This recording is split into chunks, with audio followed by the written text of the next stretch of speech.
श्री वृंदावन हरि लाल की जय। श्री सतगुरु महाराज जी तुम्हारी सदा सदा ही जय। एक दिन प्रेमियों, भगवान के चरणों में भक्त नामदेव जी ने प्रार्थना की कि प्रभु, आपके जो भक्त हैं, आपका जो भजन करने वाले हैं, उनका हाल मैं देखता हूँ। दो तीन दिन से उन्हें क्या है, भोजन मिलता है, आपको उनकी परवाह ही नहीं। और जो आपका भजन नहीं करते वो अपने आनंद से रह रहे हैं। नामदेव जी के भावना ये, रात्रि को भगवान श्याम सुंदर जी स्वप्न में आ गए।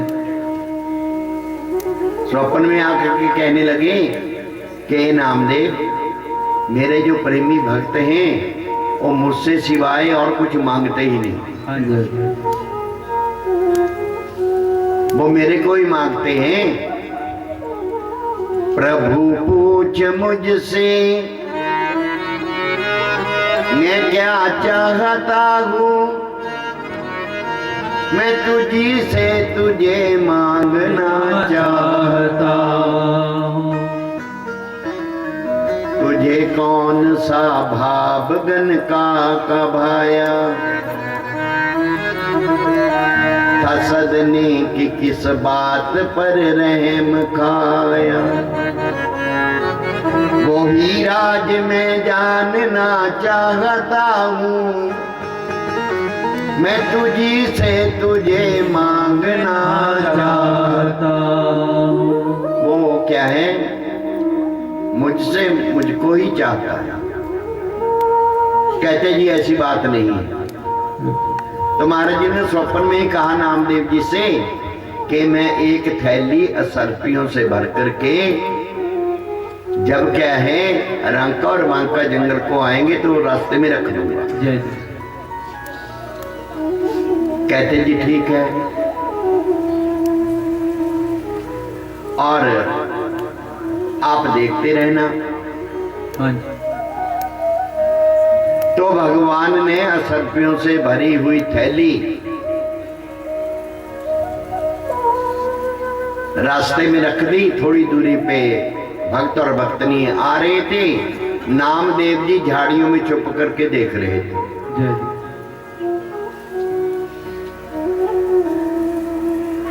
आगे आगे भगत जी है, पीछे भक्तनी है। भगत जी ने जब देखा, वो उठाई थैली तो देखा सर्पियों से भरी हुई है। तो मन में आया कि कहीं भक्तनी ना देख ले, इसका मन ना डोल जाए, उसको मिट्टी से ढकने लगे। बताओ, अगर आपको रास्ते में सोने की थैली मिल जाए, तुसी रेते नाल या मिट्टी नाल ढकूंगे कि चकले जरूर करना है? क्या 1 रुपया हो भी लिखोलना, 1000 रुपये का पासे है। ये मन की गल, पर वो मिट्टी दे नाल ढक रही। इन्हें विच भक्तनी जी आ गई। कहते महाराज ये क्या कर रहे हो? कहते कुछ नहीं। तो भक्तनी जी बोली कि आप मिट्टी को मिट्टी में दबा रहे हैं। मिट्टी को मिट्टी में, ये सोना भी मिट्टी है, मिट्टी से ही पैदा हुआ है। तो आपने सोचा कि मेरा मन हिल जाएगा। भगत जी तो नाचने लगे कि मेरे से भी इसका जो मन है बहुत दृढ़ है। तो उस दिन भगत जी की परीक्षा लेने के लिए भगवान ने क्या किया, जंगल में जितनी भी सूखी लकड़ियां थी सबको हरी कर दिया। आज इनको लकड़ी भी न मिली। और एक जगह 10-15 भारे सूखे लकड़ियों के गट्ठर बांध करके रख दिए कि इनमें से ले जाएगा वो। जब वहां पहुंचे दोनों भक्त और भक्तनी, देखा कि सूखी लकड़ी है ही नहीं। एक जगह क्या है, लकड़ियों का ढेर पड़ा है।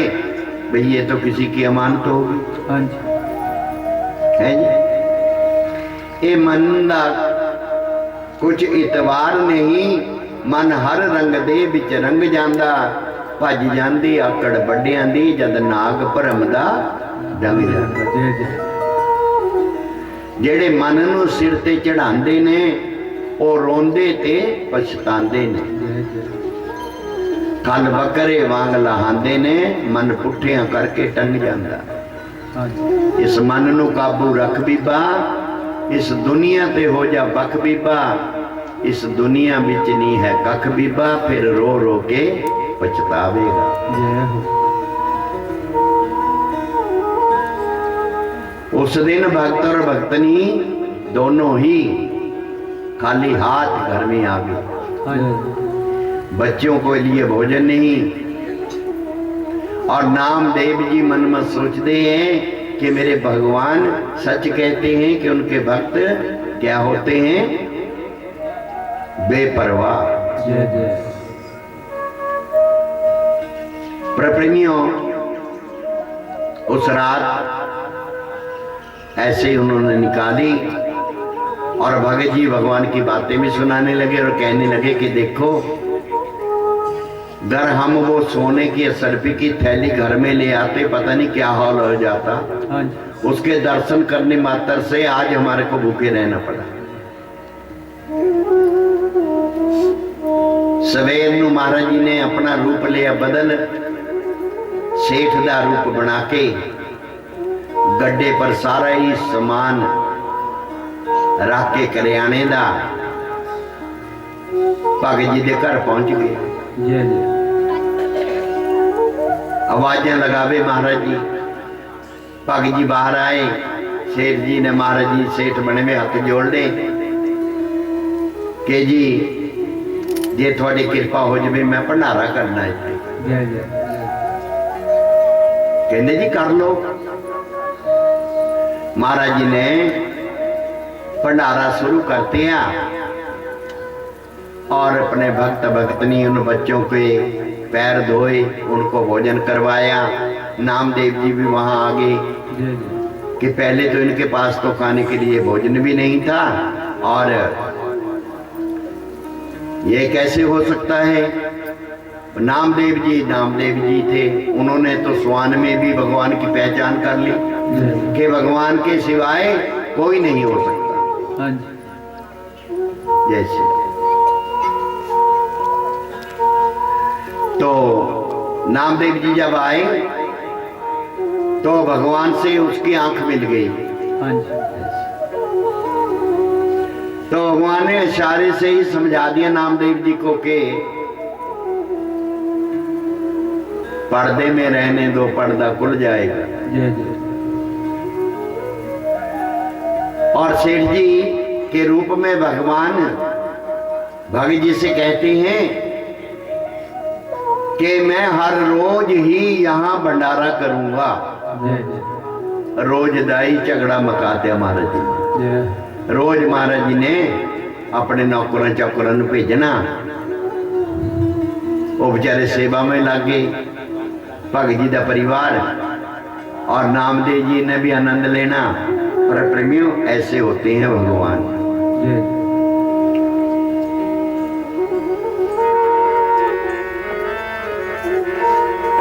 मैं बलिहारी जामा श्याम जी ना दिया मन्ने, मैं बलिहारी जमा श्याम ना दिया मन्ने, मैं बलिहारी जमा श्याम ना दिया मन्ने, मैं बलिहारी जामा श्याम जी ना दिया मन्ने, मैं बलिहारी जमा श्याम ना दिया मन्ने, मैं बलिहारी जमा श्याम ना दिया मन्ने, मैं बलिहारी जामा श्याम जी ना दिया मन्ने, मैं बलिहारी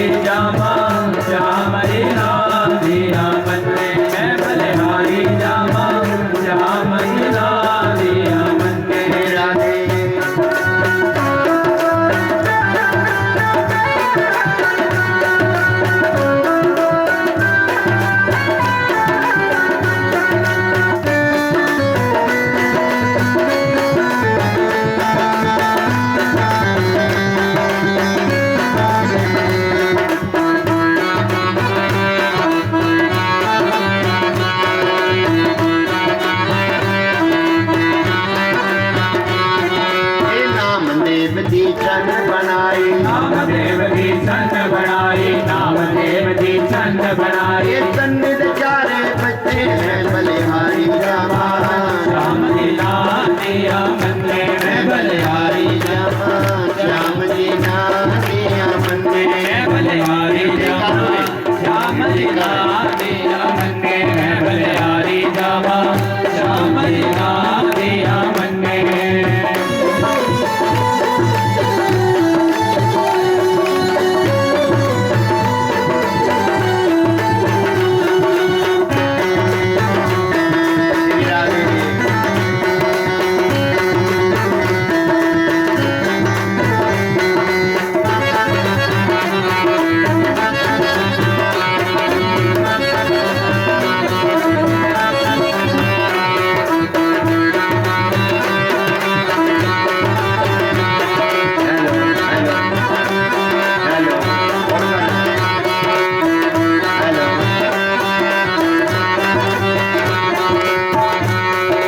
नामदेव दी चंद बनाए नामदेव दी चंद बनाए नामदेव दी चंद बनाए नामदेव दी चंद बनाए ये सन्निध चारे बच्चे हैं बलिहारी रामा। राम जी नाम दिया मंदिर में बलिहारी रामा राम जी नाम दिया मंदिर में बलिहारी रामा राम जी नाम दिया मंदिर राधे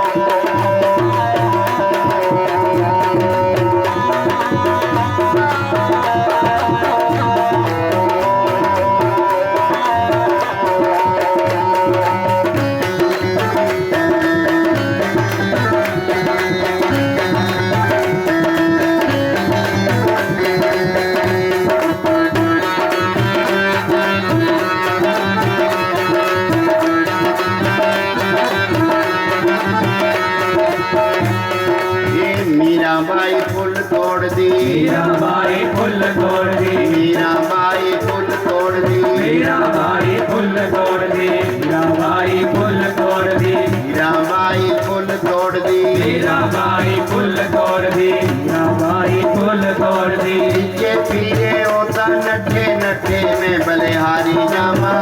राम जी नाम दिया मंदिर में बलिहारी जामा राम जी नाम दिया मंदिर में बलिहारी जामा राम जी नाम दिया मंदिर बोलिए श्री वृंदावन बिहारी लाल की जय जय जय। श्री राधे श्याम। सुखदेव महाराज जी कहते हैं कि हे राजा परीक्षित, स्वयंभू और शत्रुपा जी ने वन में जाकर के 10,000 वर्ष तक तपस्या की। भगवान प्रसन्न हुए। मांगिए क्या मांगना चाहते हैं। तो प्रार्थना की मनु और शत्रुपा जी ने कि हम जगत की रचना के लिए हमने ये तप किया है और राज सिंहासन का आनंद पाने के लिए तप किया है। सो हमारे से तो बड़ी भूल हो गई।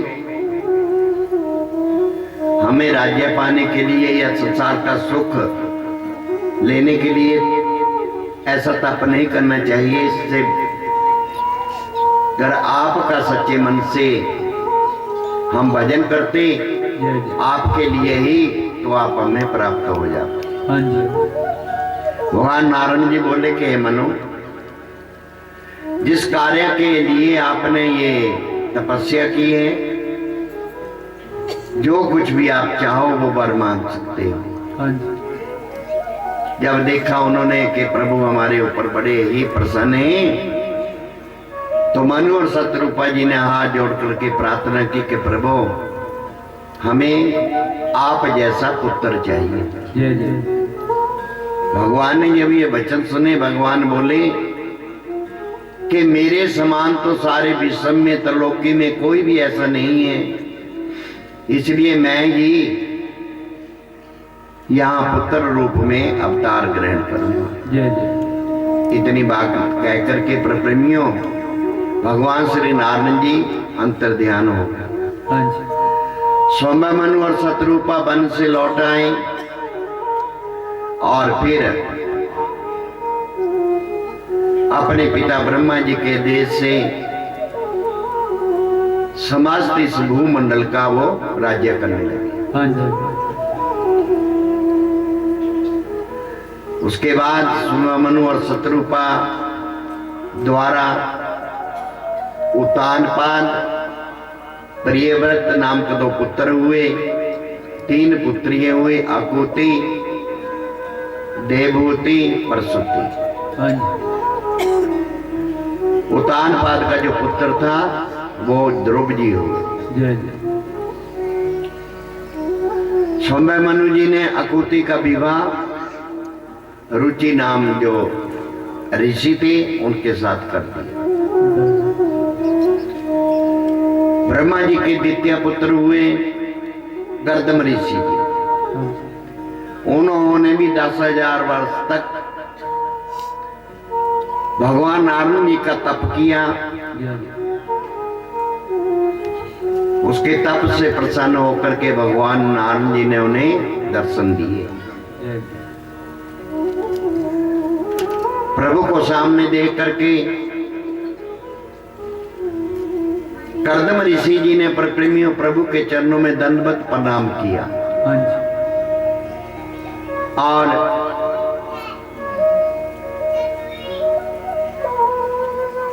हाथ जोड़ करके प्रार्थना की कि सर्व अंतर्यामी,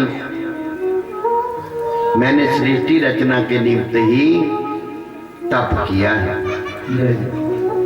मेरे को क्या ये वरदान दीजिए। ये सुनकर भगवान कहने लगे कि मैं तुम्हें ये वरदान तो देता ही हूं, और भी आपके मन में जो इच्छा है वो मांग लीजिए, वह सब मैं तुम्हें दे दूंगा। और आज से तीसरे दिन स्वयं मनु अपनी पुत्री देवहूति का विवाह तुम्हारे साथ करेगा, सो तुम उस विवाह को स्वीकार कर लेना।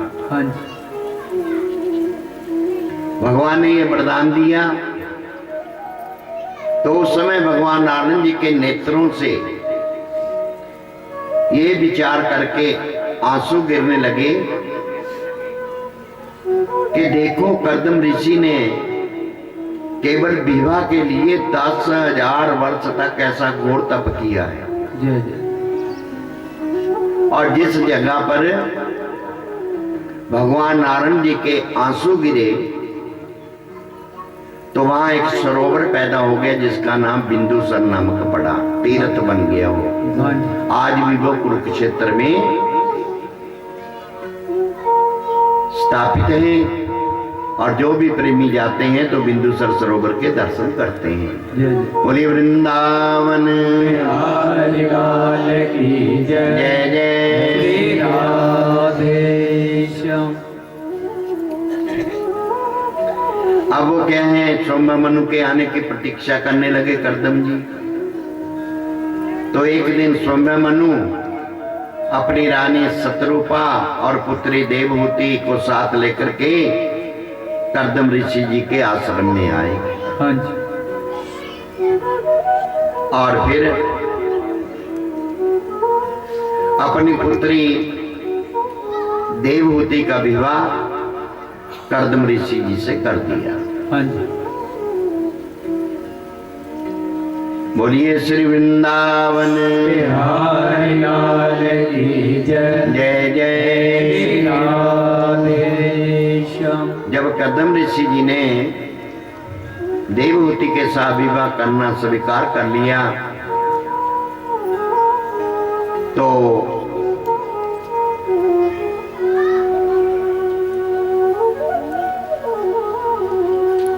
प्रेमियों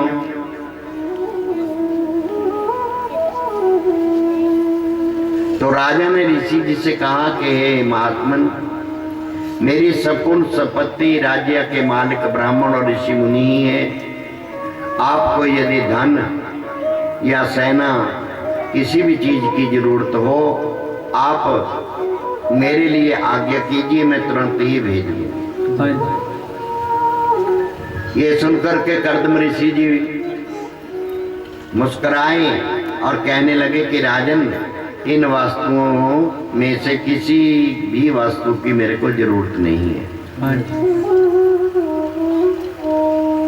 राजा और रानी उसको धीरज बंधाकर ऋषि से आज्ञा लेकर के प्रेमियों चले जाते हैं और देवहूति हर समय कर्दम ऋषि जी की सेवा में रहती है। शंभा मनु जी ने भीष्मतिपुरी में जहां ब्रहा भगवान के रोम गिरने से कुशा प्रकट हुई थी, ब्रहा भगवान जब पृथ्वी माता को लाए थे तो उनके रोम जहां गिरे वहीं भगवान के रोमों से ही ये कुशा जो है ये प्रकट हुई है। जय श्री राम। तो कुशा को प्रेमियों जब ग्रहण लगता है तो कुशा डाल दी जाती है कि कोई चीज को ग्रहण न लगे, क्योंकि कुशा के बीच में क्या शक्ति है? भगवान की कृपा है, भगवान द्वारा है वो प्रकट हुई है। जो कुशा का ऊपरी का भाग है वहां शंकर भगवान जी का वास है, बीच में ब्रह्मा जी का वास है और नीचे विष्णु भगवान जी का वास है। बोलिए वृंदावन हरि लाल की जय। तो हर समय देवहूति जी अपने स्वामी की सेवा में रहती थी और प्रेमियों अपना परलोक सुधारने के लिए इंसान को अपना परलोक सुधारने के लिए इंसान को शुभ कर्म करने चाहिए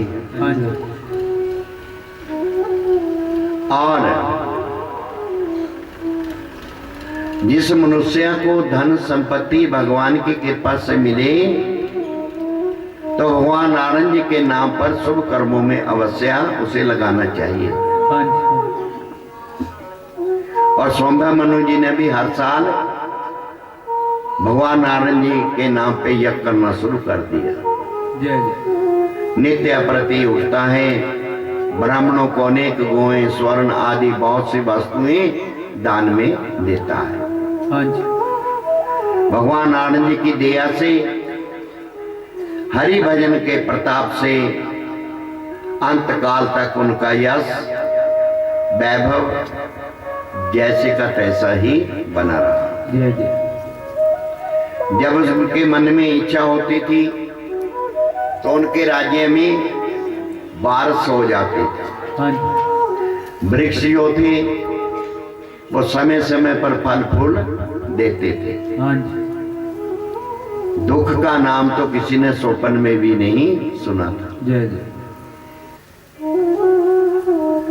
और देवहूति हर समय जब अपने पति की सेवा में लगी रहती थी, एक दिन मन में भावना आई कि हमारे भी संतान होनी चाहिए। तो देवहूति से बोले कर्दम जी कि राजपुत्री, मैं तुमसे बहुत प्रसन्न हूं, तेरी इच्छा जो हो वो मुझसे मांग ले। जो भी आपके मन में इच्छा है वो मुझसे मांग ले।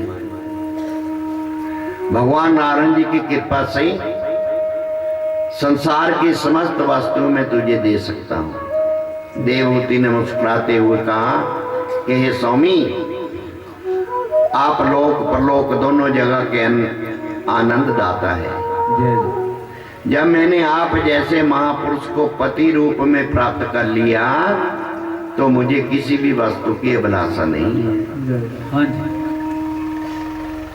अब मुझे केवल एक बार घृत सुख के उपभोग करने की अभिलाषा है। देवहूति जी के ऐसे वचन सुनकर ऋषि जी बोले मैं आपकी ये इच्छा जो है अवश्य पूर्ण करूंगा।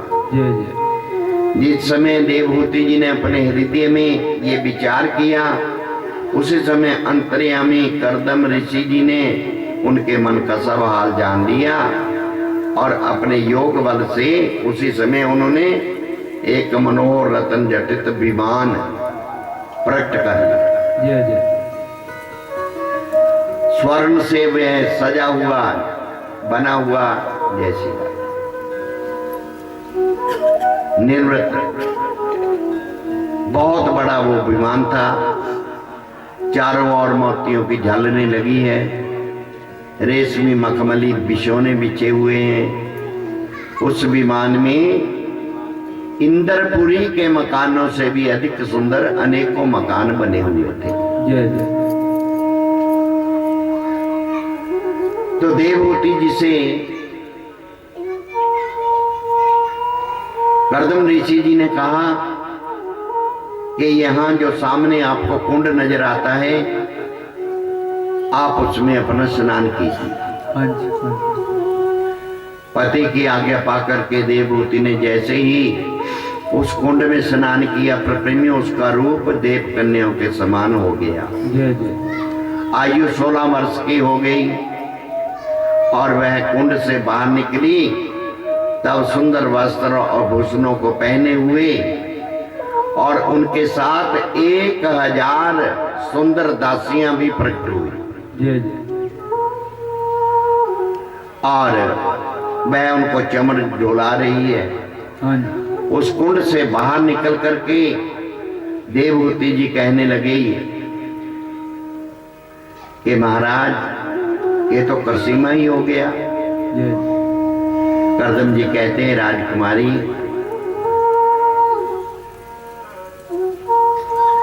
मैं भी इस कुंड में स्नान करूंगा।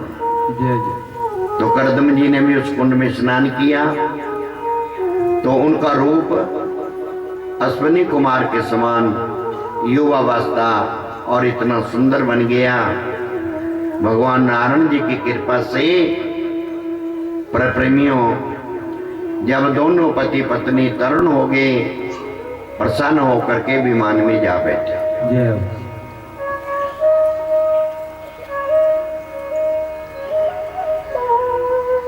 तो भगवान उस विमान में रहकर करदम ऋषि देवहूति जी ने सांसारिक सुखों का उपभोग किया। उनका जब भी जी चाहता था कि ये विमान वायु में उड़ता, क्षण भर में कभी इंद्रलोक में चला जाता था, हाँ जी। कभी वरुण लोक में चला जाता था, कभी कुबेर लोक में, गंधर्व लोक में, सपुर लोकों में, जय। मंदराचल आदि पर्वतों पर पहुंच जाता था। हाँ जी। तो देवता तथा देवी स्त्रियां उस विमान को देखकर करदम जी और देवहूति के भाग्य की सराहना करती थी। हाँ जी।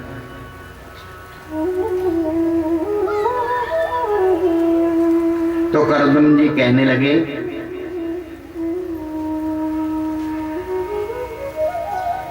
कि अब मेरा मन इस संसार में नहीं लगता।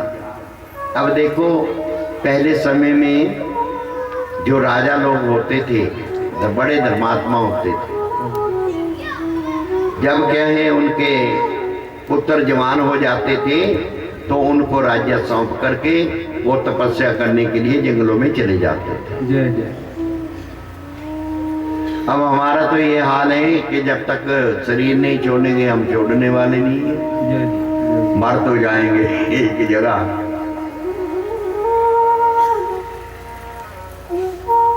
वो भावना जब प्रकट हो जाती है, जब बच्चे अपने करने योग्य होंगे तो उनको वो काम सौंप दीजिए और रहो अपने परिवार में ही, लेकिन कैसे रहना है ये आपने सीखना है।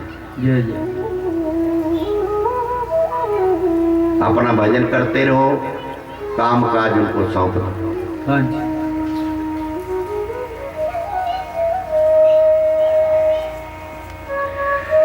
जब देवहूति जी के साथ करदम ऋषि जी को 10,000 वर्ष व्यतीत हो गए तो उस समय देवहूति के गर्भ से 9 कन्याओं ने जन्म लिया। जय तो कर्मनी जी ने विचार किया कि मुझे संसारिक सुखों को त्याग कर अब भगवान श्री नारायण जी का भजन करना चाहिए। हाँ जी। देवहूति से कहने लगे, हे राजपुत्री, मेरा मन ग्रस्त में नहीं लगता, यदि कहो तो मैं भगवान नारायण जी का भजन करने के लिए चला जाऊं। जय जय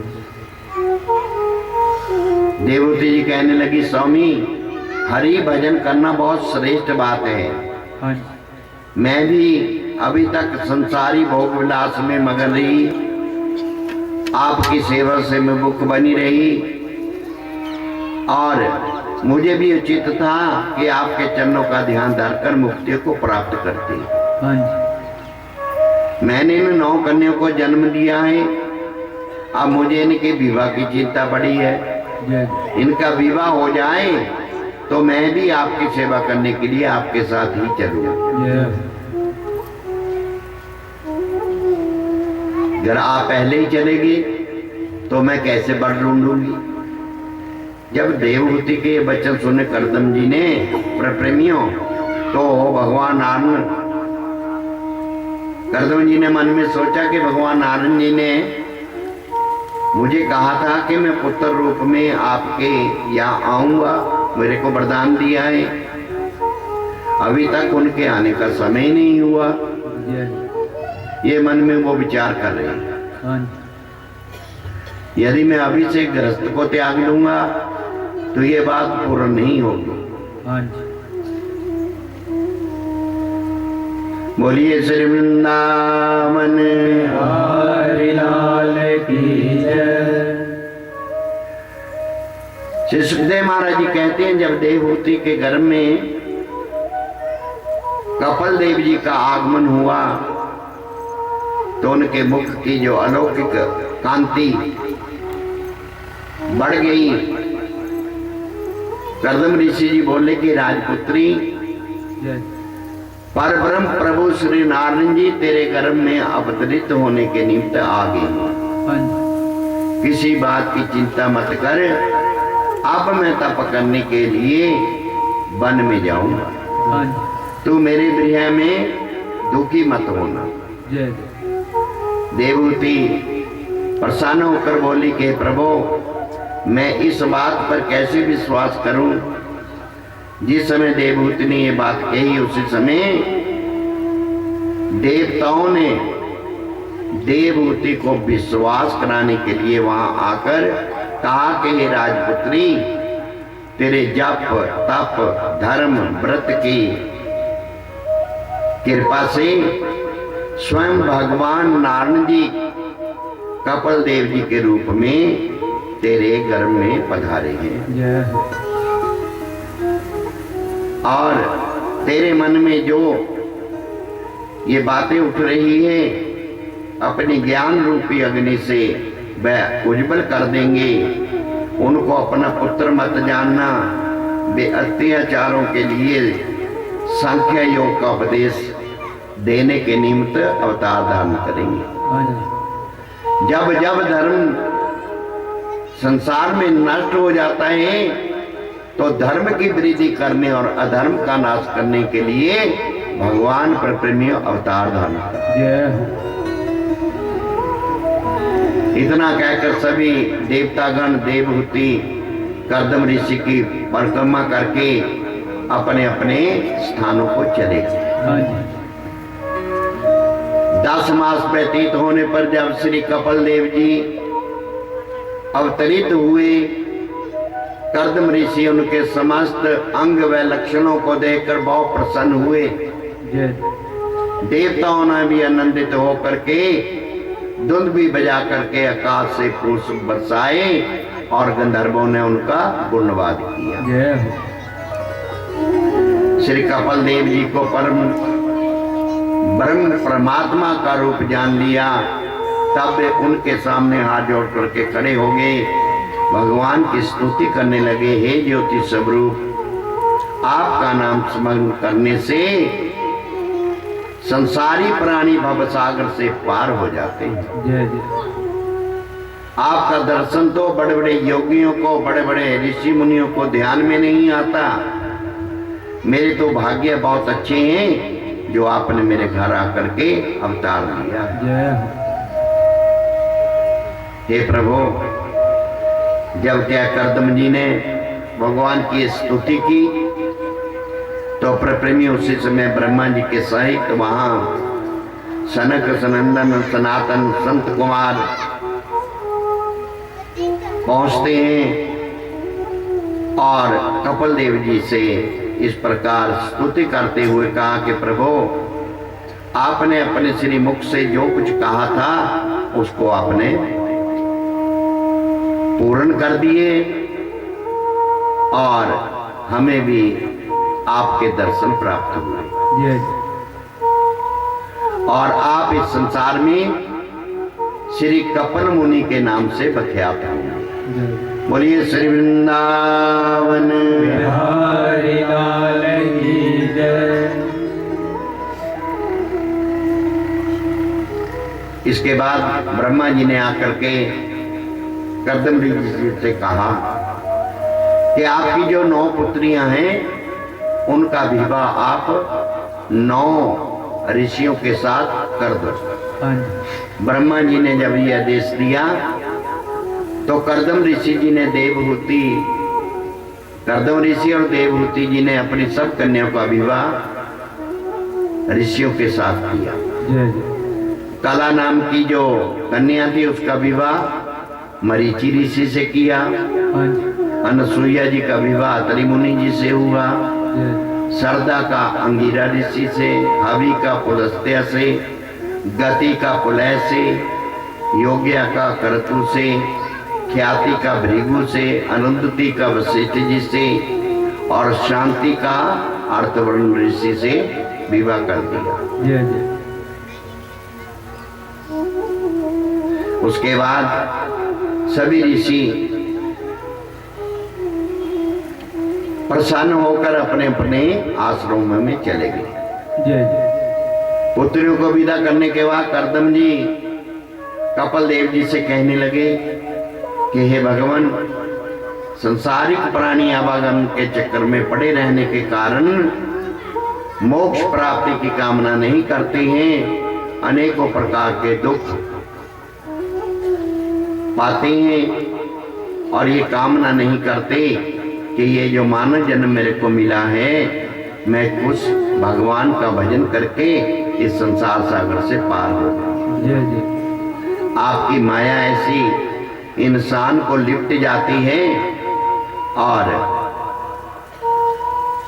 उसमें जीव का जो मन है वो फंस जाता है। एक राही रास्ते में जा रहा था, मन की बात है, आगे नदी आ गई तो नदी में क्या देखता है, नदी में प्रेमियों एक रिछ बहता हुआ आ रहा। उसने सोचा कि ये कंबल है, छलांग लगा दी उसने बीच में। रिछ ने उन्हें पकड़े इंसान ने कंबल समझ के उन्हें जप्पी पा ली। हरीश उन्होंने न छोड़े। आखिरकार क्या होया प्रेमियों, उसी पानी में डूब के मर गया। लालच बुरी बला है, तो लिखा है महाराज जी ने,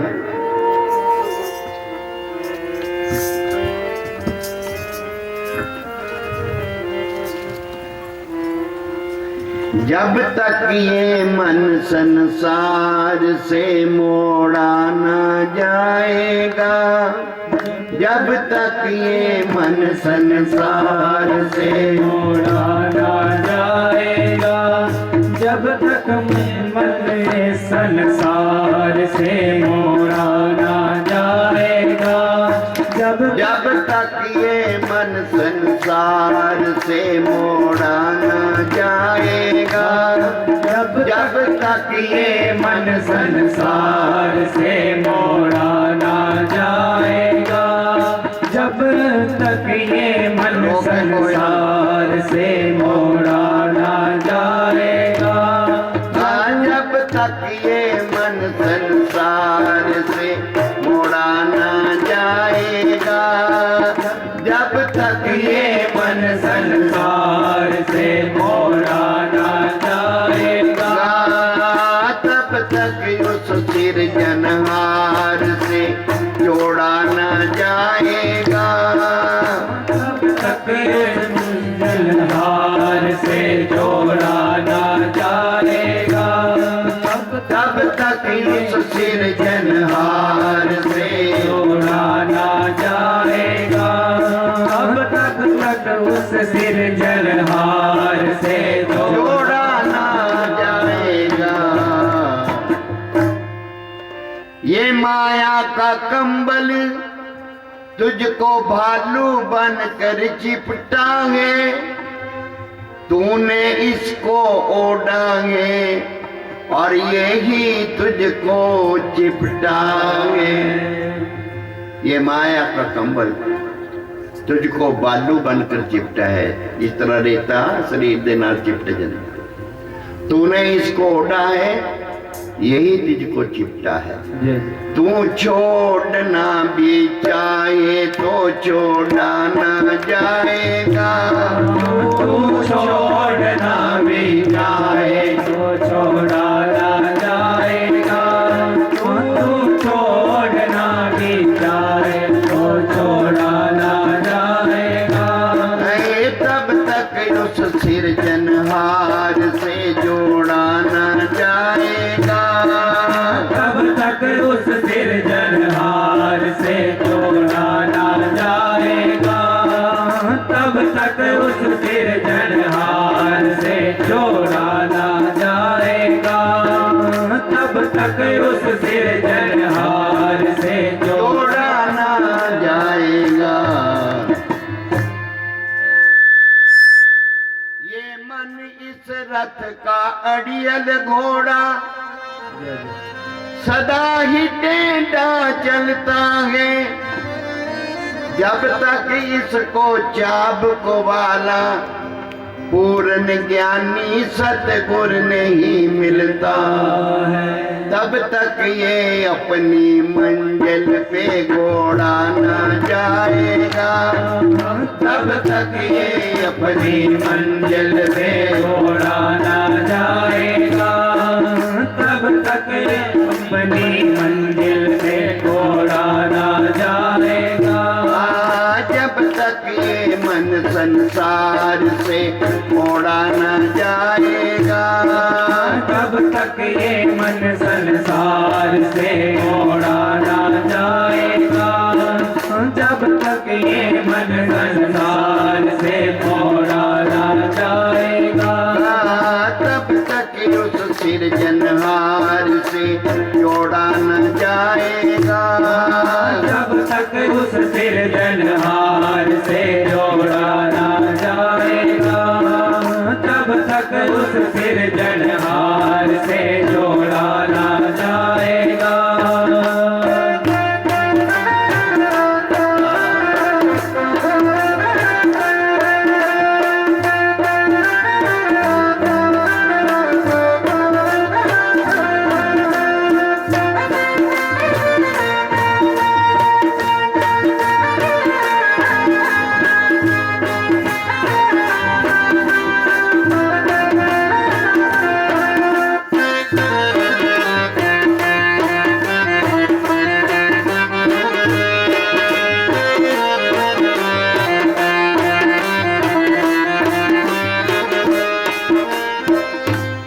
लिखा है आपने, ऐ दासा तेरा मन ये माया में जो अटका है,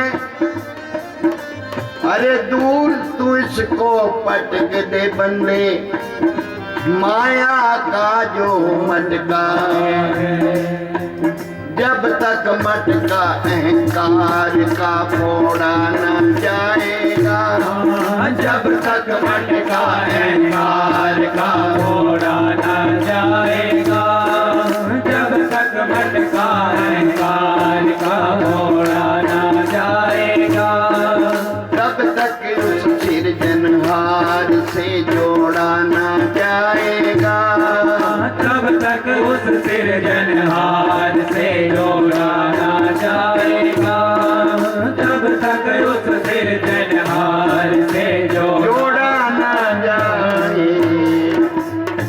बोलिए श्री वृंदावन बिहारी लाल की जय। जय जय श्री राधे जय जय श्री राधे श्याम। श्री सुखदेव महाराज जी कहते हैं, राजा परीक्षित, माता देवहूति जी ने कपिल देव मुनि जी के आगे प्रार्थना की कि आप भगवान के ही स्वरूप है। इस भाव सागर से पार होने के लिए, इस संसार सागर से पार होने के लिए आप मेरे को कोई युक्ति बतलाइए। हाँ जी।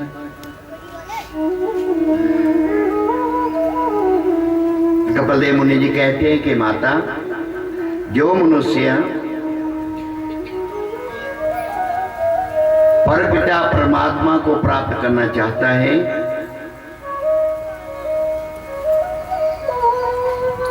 तो पहले उसे काम, क्रोध, मद, लोभ, मत्सर इनके ऊपर धीरे धीरे विजय प्राप्त करनी चाहिए।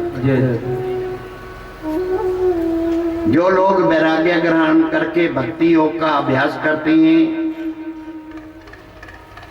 वे काम, क्रोध आदि को अपने वशीभूत कर लेते हैं। और जिन लोगों को मेरे चरणों में सच्ची प्रीति होती है, भक्ति होती है, वो अपनी मुक्ति के लिए रास्ता बना ही लेते हैं। संसार का जो व्यवहार है, अपना परिवार, धन आदि से मनुष्य जितनी प्रीति रखता है, यदि उतना ही प्रेम भगवत भक्तों से रखे तो सहज में ही मुक्ति प्राप्त कर लेता है। ये वचन सुनकर के देवहूति बड़ी प्रसन्न हुई, मन में अभिलाषा करके चारों ओर देखने लगी कि महाराज जी के प्रेमी भक्त साधु संत कैसे होते हैं। मेरे को उनके दर्शन हो, मैं उनका सत्संग सुनूं और भाव सागर से पार उतर जाऊं।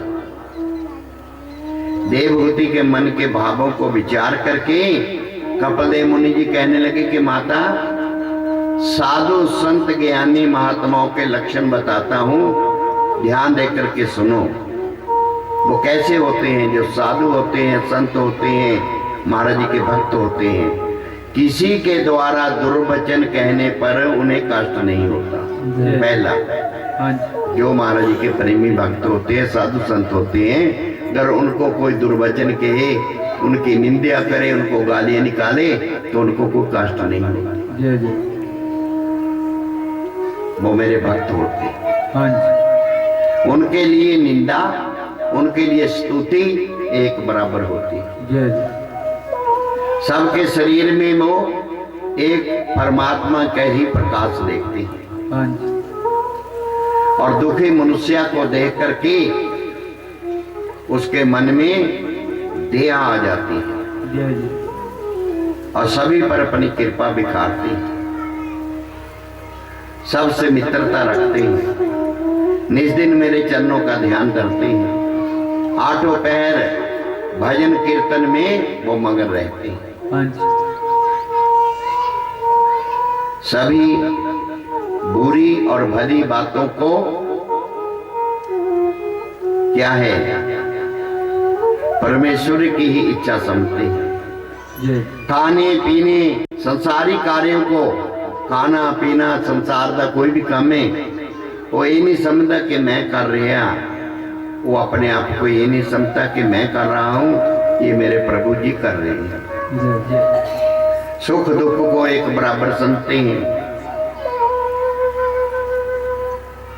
सब में परमेश्वर का चमत्कार देखते हैं, बाहर और भीतर से एक रस होते हैं और बगैर मेरी आज्ञा से कुछ भी नहीं कर सकते। कपिल देव जी के वचन सुनकर देवहूति जी कहने लगी, प्रभु मुझ स्त्री को ऐसा ज्ञान प्राप्त होना बहुत कठिन है, इसलिए आप अपनी भक्ति तथा पूजा का जो मार्ग है वो मेरे को बतलाइए। कपिल देव मुनि जी कहने लगी, माता पहले तुम प्रकृति का भेद जो शरीर कहलाता है सुनो।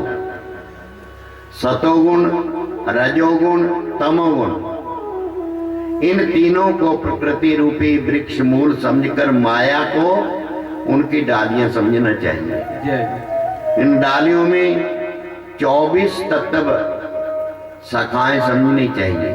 हाँ जी। उन्हीं से प्राणियों का शरीर बनता है, संसार की उत्पत्ति होती है। जय जय। आत्मा को जिसे अनादि पुरुष कहते हैं, इन 24 तत्वों से वह अलग है। हाँ जी। आत्मा जन्म मरण घटने बढ़ने से रहित है। जय 24 तत्व जिससे शरीर का निर्माण होता है सदा बनते रहे और बिगड़ते रहते हैं। जय जय। जो मनुष्य अपने इस शरीर से प्रीति रखता है हाँ जी। उसे अज्ञानी समझना चाहिए, जय जय। क्योंकि ये शरीर सदा रहने वाला नहीं है और इसमें जो आत्मा है हाँ वो जी। शरीर से अलग माननी चाहिए और जो मानता है उसे ही ज्ञानी समझना चाहिए। जय जय। इन्हीं 24 तत्वों द्वारा देवता, मनुष्य, चैतन्य, जड़ चैतन्य आदि जीवों की उत्पत्ति होती है। जय परमेश्वर को सबका स्वामी, सबका कह करता मानना चाहिए। हाँ जी। बोलिए श्री वृंदावन बिहारी लाल जय जय। श्री राधे श्याम।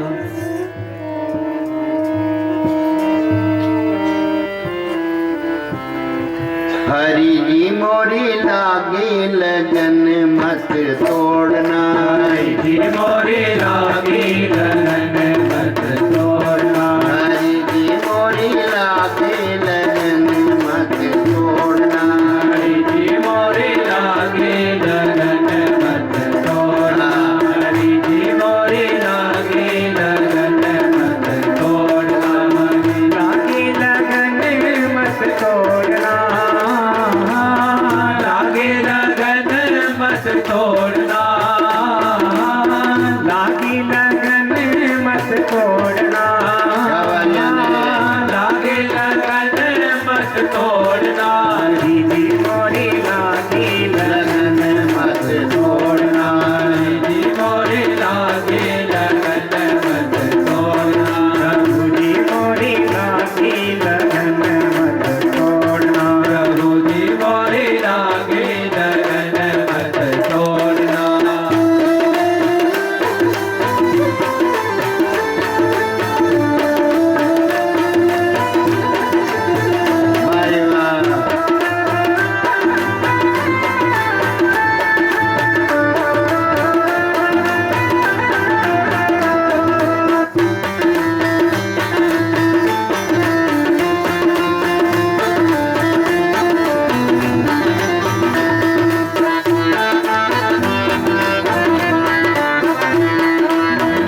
साहूकार है, कोई मेरा सेठ है, कोई साहूकार है, कोई मेरा सेठ है, कोई साहूकार है, कोई मेरा सेठ है, कोई साहूकार है।